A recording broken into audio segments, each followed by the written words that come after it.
नमस्कार दोस्तों, आज की हमारी कहानी आपको अच्छी लगी तो प्लीज़ मेरे चैनल को सब्सक्राइब करें और वीडियो को लाइक करें। बेटी की शादी हुई और जैसे ही नई नवेली दुल्हन का आगमन हुआ, माँ खुशी से नाचने लगी।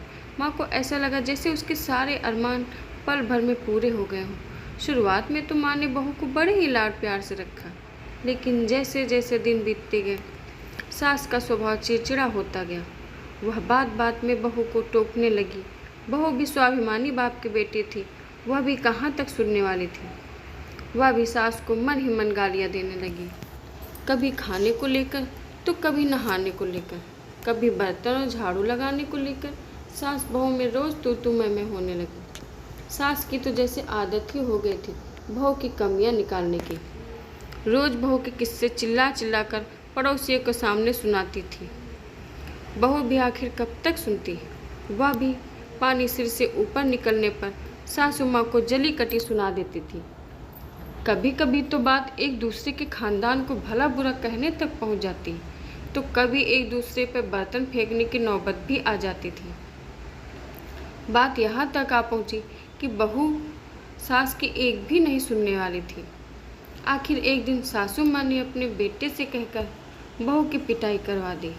मजबूरी में बहू भी बेचारी पिट गई।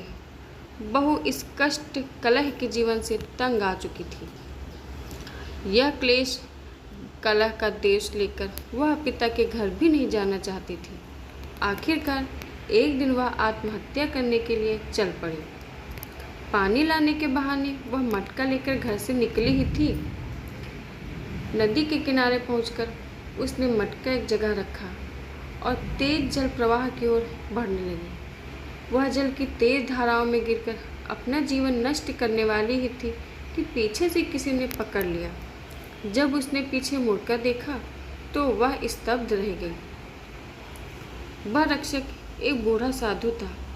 साधु कुछ पूछता उससे पहले ही वह फूट फूट कर रोने लगी। साधु ने कहा, बेटी क्या बात है, क्यों अपने अमूल्य जीवन को नष्ट करने जा रही थी? वह स्त्री बोली, बाबा मेरी सास बहुत बुरी है। वह रोज़ पड़ोसियों से मेरी बुराइयां करती है, रोज़ खुद लड़ाइयाँ करती, और शाम को जब मेरे पति आते हैं तो उनके सामने शरीफ बनकर मेरी शिकायत करती है। फिर मेरे पति अपनी माँ का पक्ष लेकर मुझे मारते पीटते हैं। मैं तंग आ गई हूँ इस जीवन से, इसलिए मैं अब और अधिक नहीं जीना चाहती। बाबा मुझे मत जाने दीजिए। साधु ने अपनी झोली में से एक कपड़ा निकाला, कुछ मंत्र पढ़े और फूंक मारकर उसे दे दिया और कहा, बेटी यह अभिमंत्रित धागा है। जब भी सास बोले यह धागा अपने दांतों से दबाकर रखना और सास जो आदेश दे उनकी बात मान लेना। कुछ ही दिनों में तुम्हारी सास पड़ोसियों से तुम्हारी प्रशंसा करेगी। बहू ने सोचा कि बाबा ने आशीर्वाद दिया है तो ऐसा ही होगा। उसने धागा हाथ में बांध लिया और मटका पानी से भरकर चली गई। घर पहुंची तो देर से आने के कारण सास ने फिर से अपना राग अलापना शुरू कर दिया। बहू ने मटका नीचे रखा और वह धागा दांतों से दबाकर अपना काम करने लगी। जब बहू की ओर से कोई प्रतिकार नहीं आया तो सास भी चुप हो गई। अब केवल सास चिल्लाती थी। बहू तो साधु के कहे अनुसार वह धागा दांतों में दबाकर अपना काम करती रहती थी। अब सास ज़्यादा बोल नहीं पाती थी क्योंकि साधु का दिया धागा आग में पानी का काम कर रहा था। जब सास पड़ोसियों के सामने बहू को बेवजह भला बुरा कहने लगती तो पड़ोसी सास को ही दोषी मानते और उससे बोलते, अरे ओ माँ इतनी भी क्या जलती हो अपनी भोली भाली बहू से, बुढ़ापे में यही तुम्हारी सेवा करेगी। लोगों की बातों का बुढ़िया पर असर हुआ।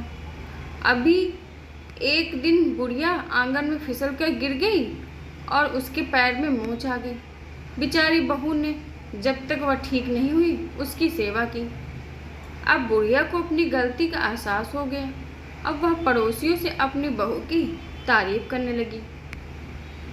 एक दिन वह साधु गांव में आया भिक्षा के लिए वह साधु बाबा उस स्त्री के द्वार पर भी आए जिसको उन्होंने धागा दिया था। स्त्री ने देखते ही साधु को पहचान लिया और उनको बहुत बहुत धन्यवाद कहते हुए प्रणाम करने लगी और बोली, बाबा आपने चमत्कार कर दिया, मेरी सास अब पूरी तरह से मेरे अनुकूल है। साधु ने हंसते हुए कहा, बेटी इसमें मेरा कोई चमत्कार नहीं है, सब तेरी सहनशीलता का परिणाम है। मैंने तो केवल तुझे सहनशील बनाने का सूत्र दिया था। उस धागे को दांतों में दबाने से तुम कुछ बोल नहीं सकती थी और तुम्हारे नहीं बोलने से सास कब तक बोलती। जब दो लड़ते हैं तो गलती दोनों की ही होती है। तूने अपनी गलती सुधार ली, उसे भी अपनी गलती सुधारनी ही थी। आशा करती हूँ दोस्तों आपको हमारी कहानी पसंद आई होगी। धन्यवाद।